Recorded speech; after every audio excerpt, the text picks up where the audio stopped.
channel, The Book of Knowledge. My name is Neha and my channel is all about studies, health and online marketing. So I'll be giving you tips regarding these three topics. If you want me to make another videos regarding these three topics, you can comment me in the comment box so I can make it for you all. So जैसा आप जानते हो कि आज हम हमारे English speaking course के day 31 पे आ चुके हैं, बेसिक इंग्लिश कोर्स के 31 पे आ चुके हैं।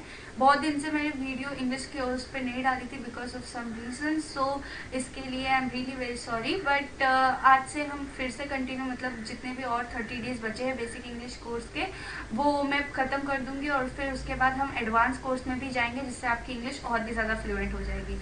आप बस रेगुलर रहिए, मतलब जितने भी वीडियोस मैं डे 1 डे 2 ऐसे बनाती जाती हूँ वो एकदम अच्छे से आप देखते रहिए, क्योंकि सारी चीज़ें जो मैं आपको एकदम ग्रामर के लाइन वाइज सिखाती हूँ, टेंस से लेके हर एक चीज़ मैंने सिखाई। जिन्होंने भी मेरा वीडियो डे 1 से यानी डे 1 से देखा होगा मेरे लेक्चर्स, तो उन्हें पता होगा मैंने बहुत सारे टेंसेस यानी 12 के 12 टेंसेस एकदम अच्छे से एक्सप्लेन कर दिए हैं। फिर उसके बाद हमने टेस्ट भी लिया था, मॉडल वर्ब्स, कंजक्शन, ये सारी चीज़ें पूरी तरह से हो चुकी है।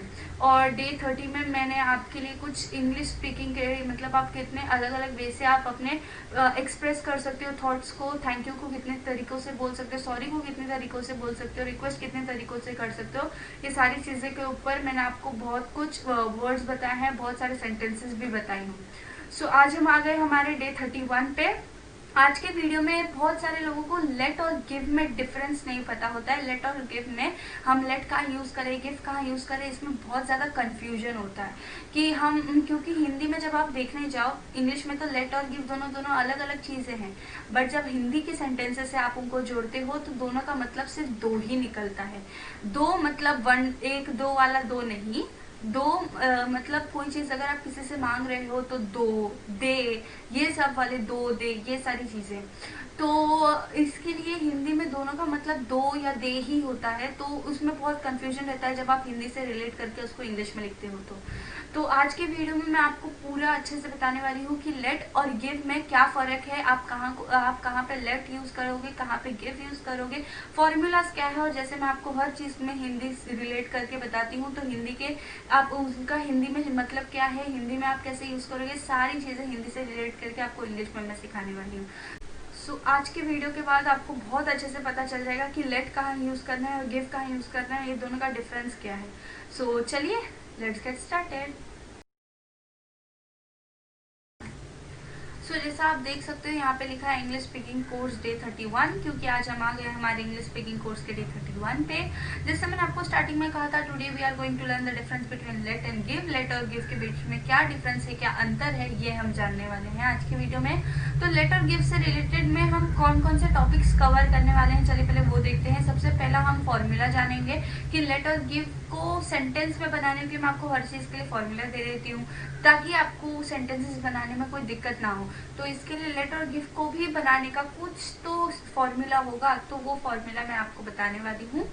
सेकेंड जो है वो है objective form of subject. Objective form of subject है जो फॉर्मूला, जब मैं आपको फॉर्मूला बताऊंगी तो उसमें आपको ऑब्जेक्ट डालना पड़ेगा। अब ऑब्जेक्टिव फॉर्म क्या होता है, तो ऑब्जेक्टिव फॉर्म भी मैं आपको स्टार्टिंग में, जब आप मतलब फॉर्मूला से खत्म करके हम आगे बढ़ेंगे तो वो भी मैं आपको समझा दूंगी।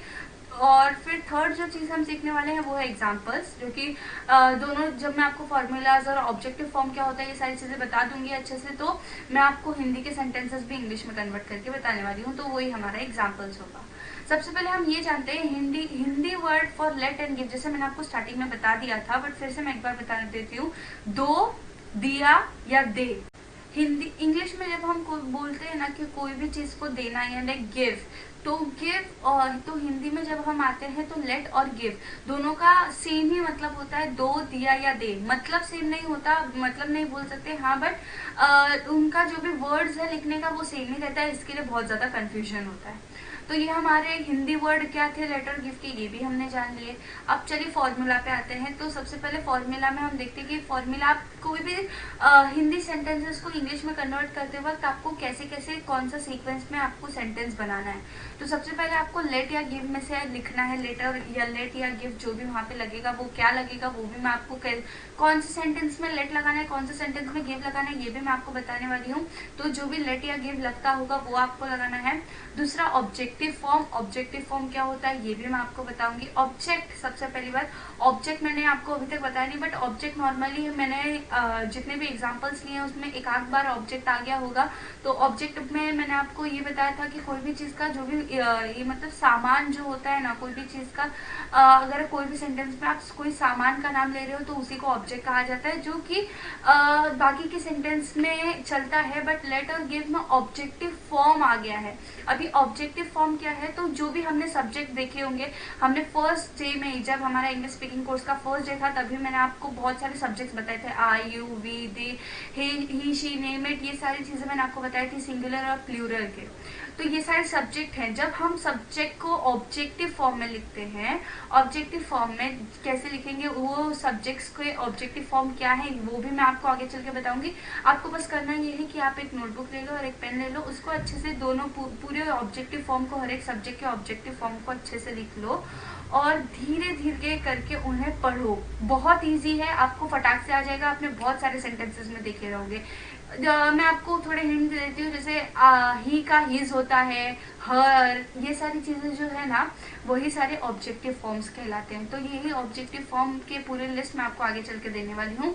अब मैंने आपको ये समझा दिया ऑब्जेक्टिव फॉर्म क्या है। बस यहाँ पे वर्ब का फर्स्ट फॉर्म आएगा तो आपके लिए बहुत इजी हो जाता है, क्योंकि जब वर्ब का फर्स्ट फॉर्म आता है आपके लिए तो इजी हो जाता है। सो यहाँ पे ये हमारा इतना छोटू सा, यानी पहले तो आपको लेट गिव लगाना है, फिर ऑब्जेक्टिव फॉर्म उस हिसाब से जो लगेगा वो लगाना है, और फिर वर्ब लिख देना है, आपका पूरा सेंटेंस खत्म। ये छोटे छोटे सेंटेंसेस के लिए, हाँ, तो ये फॉर्मूला है। अब हमारा जो लेट है वो है काम, यानी कोई भी सेंटेंस में, कोई भी वाक्य में जब भी आप काम की बात करो, जैसे तुम पढ़ाई करो या तुम मुझे पढ़ने दो, तो पढ़ने दो कोई काम है ना, मतलब अगर वो सामने वाला इंसान आपको पढ़ने दे रहा है तो वो कुछ काम करने बोल रहा है ना आपको। अभी पढ़ाई एक, हाँ पढ़ाई कोई मतलब बुक्स, जो अगर आप पढ़ाई की जगह बुक्स के नाम लेते हो तो वो सामान है, लेकिन पढ़ाई तो एक कार्य है, काम है, एक वर्ब है। तो जहाँ पे भी काम लग जाए, कोई भी वाक्य में काम लग जाए या कोई भी सेंटेंस में काम आ जाए तो वहां पे आपको लेट यूज करना है। और कोई भी सेंटेंस में और कोई भी वाक्य में अगर गिव आ जाए, यानी